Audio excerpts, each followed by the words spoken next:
Well, the 2022 Canadian Premier League season starts today with York taking on Halifax. And after an off-season with a lot of changes around the league, it's time for me to predict how this regular season will play out. Same format as last year in terms of who makes the playoffs. Top 4 teams go into the playoffs. Bottom 4 teams are eliminated. 8 teams in the league. Every team plays every other team 4 times for a total of 28 total matches. This should be the most exciting CPL season yet, and we're going to get right into the predictions. Starting off at number 8, I have FC Edmonton. The Eddies have had a tough offseason to say the least. After losing their owner at the end of last season, the team still does not have an owner, being kept alive by the CPL, who see a value in having a team in Edmonton, which I agree with. I think the CPL needs a team in Edmonton, and so to keep one around until they can find a new owner for the team makes sense.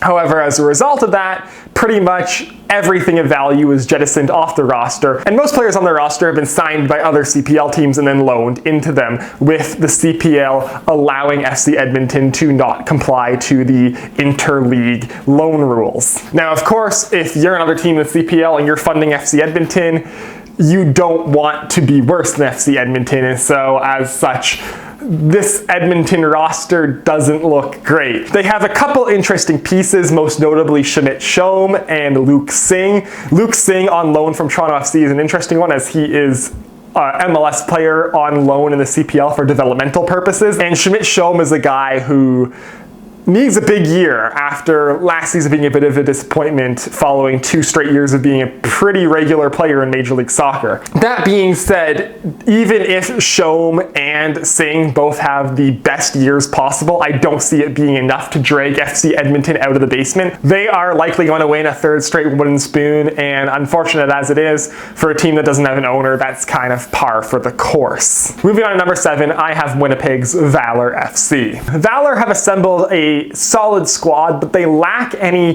standout players for the Canadian Premier League. Jonathan Sirios should be one of the better keepers in the league, and they are pretty solid defensively, but this is a team that is going to have some trouble scoring. They don't really have a true high-end goal scorer on this roster, and as such, they're going to struggle to push for a playoff spot.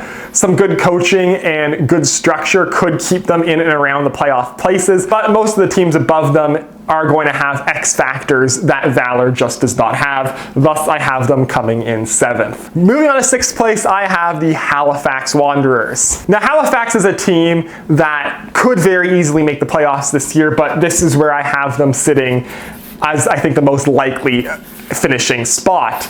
The addition of Aiden Daniels to that offense could be incredible. If you get Aiden Daniels, Akeem Garcia, and Jal Morelli firing on all cylinders, this could be one of the best offenses in the league. Now, last season, of course, they had the Golden Boot winner in Morelli, but outside of Morelli, it was very hard-pressed to find goal scorers on this squad. They're going to need a return to form from Akeem Garcia to get anywhere close to sniffing a playoff spot, even with Jal Morelli scoring at the rate he did last season. The addition of Aiden Daniels makes this a very attractive midfield. However, there is a lack of depth there that could be exploited in the long CPL season.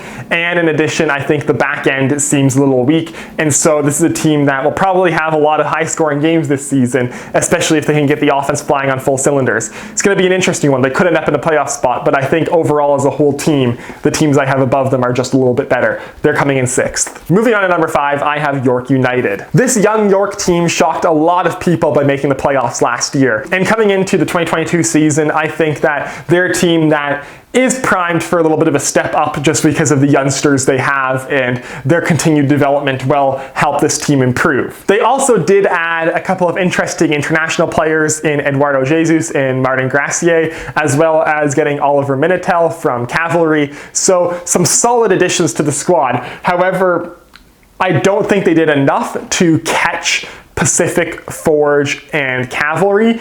And also, I think that the incredible offseason that Atletico Ottawa had may have pushed that team above York. So York is definitely right in the mix for the playoff battle, but I see them possibly being edged just out of it. Number 4, and taking the first playoff spot, I have Atletico Ottawa. Coming into their 3rd season in the league, Atletico Ottawa have had 2 quite slow seasons to start their CPL lives. 2 7th place finishes in the standings, just above FC Edmonton, which for an expansion side could be expected, although one with the financial backing that Ottawa has is a little surprising. Coming into this season though, it is very clear that they now want to be a contender. They poached a lot of good talent from throughout the CPL, including Ollie Bassett, Maxime Tissot, and Kevin Ailman, as well as former York goalkeeper Nathan Ingham, and in addition signed Balou Tabla and signed journeyman Abdul Sissoko as a international player. So some very, very big moves from Ottawa coming this season. The real wild card for this team is Balou Tabla. If he plays like he did in that 20 minutes he had against Halifax in the Canadian Championship, they are going to tear up the league and he is going to win the Golden Boot. Tabla might be the most raw, skilled player in the Canadian Premier League. It's all going to come down to his mentality and his effort levels. And if Ottawa can help him figure it out, this is going to be a massive season for that team. Overall, though, this is an Ottawa team that is far, far better than any Ottawa team we have seen as of yet. And they definitely are a playoff contender coming into this season. Honestly, I think it's going to be Ottawa, York, and Halifax all fighting for that last playoff spot. And right now I have it at like 45% Ottawa, 40% York, and 15% Halifax. It is going to be a dogfight between Ottawa and York throughout the season, but I think Ottawa just is a more experienced team. They picked up a lot of very experienced players throughout the season, and they have more guys who knows what it takes to win and to win in the Canadian Premier League. So I have Ottawa just squeaking into the playoffs this season. Moving on to number 3, I have defending champions Pacific FC. Pacific are a very interesting team this season. Following their championship run last year, a lot of solid pieces and a lot of good pieces from that team were jettisoned. Taron Campbell and Hojabrpour both went to Forge. Ollie Bassett left to go to Ottawa.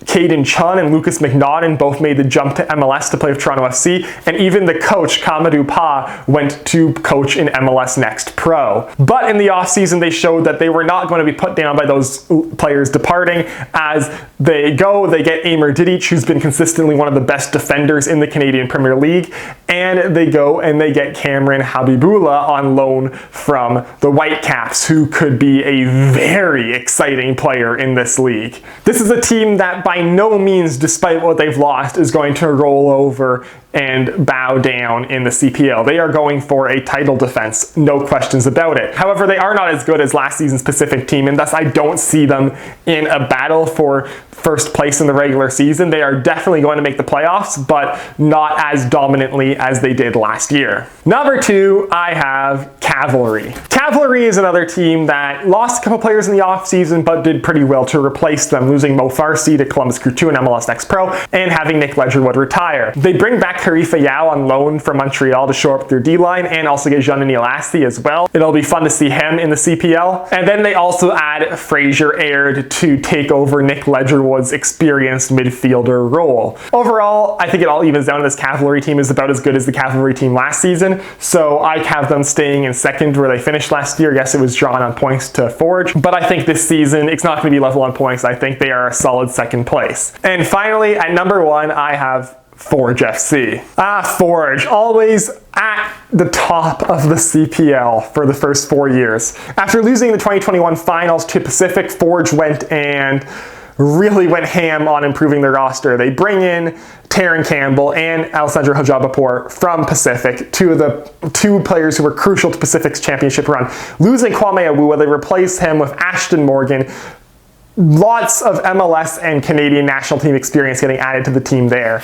They also re-loan in Tristan Borges and Omar Brownie. This is a very, very strong team in the Canadian Premier League. Probably the deepest and strongest team in the CPL. The only real weakness in the squad is the same weakness they had last season, which is at the center back role. After Samuel and Crutzen, there's really a lack of talent in that position. Garvin Matusala has shown to be able to step up on occasion, and Alexander Ashinodi-Janssen has shown to be pretty solid out of position in center back. But had they gone out and gotten another starting quality center back in the offseason, Forge would have been just a perfect team for the CPL this year. That being said, they are more than good enough to win the CPL this year and should happily finish atop the table. So there you have it. Those are my predictions for the 2022 Canadian Premier League season. I have Forge, Cavalry, Pacific, and Atletico Ottawa all making the playoffs. 3 guys that we know, and Ottawa making their first ever playoff appearance. My main players to watch this season in the CPL are Cameron Habibullah is going to be great in Pacific. I hope he is. Tristan Borges was getting his swagger back at the end of the last season. He should be fantastic this year. Balu Tabla is going to be really interesting to see how he plays with Ottawa. And Aiden Daniels moving into the CPL. I'm very curious to see what he can do in this league. So there you have it. Let me know down below in the comments how you think the 2022 Canadian Premier League season is going to play out. And as always, if you like this video, hit like. If you want to see more of my stuff, hit subscribe. Follow me on Twitter. Link is down below in the comments. And I will see you next time.